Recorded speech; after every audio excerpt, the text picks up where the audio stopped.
大家好，我是福来，今天和大家研究的是一道水瓜炒黄牛肉。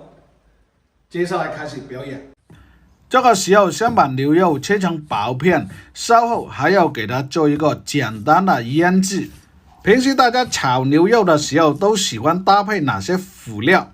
就比如用酸菜或者苦瓜炒牛肉，这些都很常见。但是今天我用的这个是水瓜。去皮了以后，先把它一开细，然后再切成菱形。里面的瓜囊是可以保留的。搭配的料头有姜、葱、蒜，还有几片的红椒。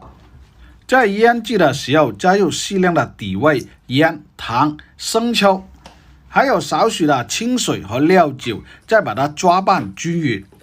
经过腌制了以后，每一片牛肉的纤维就会变得松软。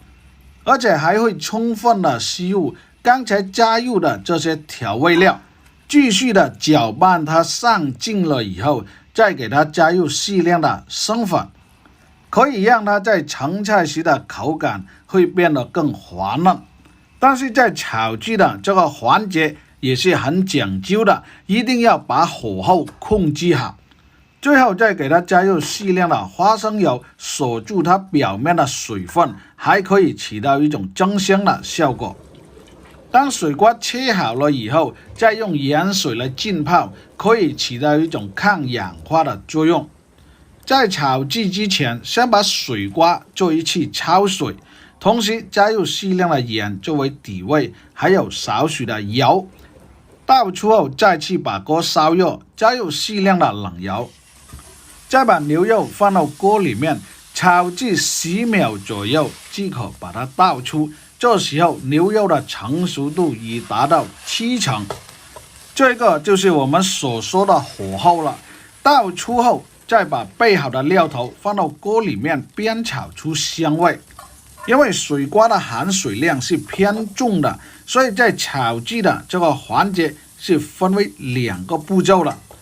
当料头煸炒出香味了，再把牛肉和水瓜放到一起煸炒。那么在同炒的这个环节，一定要把时间控制好，否则很容易会渗水。在调味的时候，只需要加入适量的盐糖就可以了。出锅之前给它勾上适量的薄芡，一道水瓜炒牛肉就制作完成。好不好吃，品尝过才知道。用水瓜炒出来的牛肉，不单仅滑嫩，而且它的味道很清甜。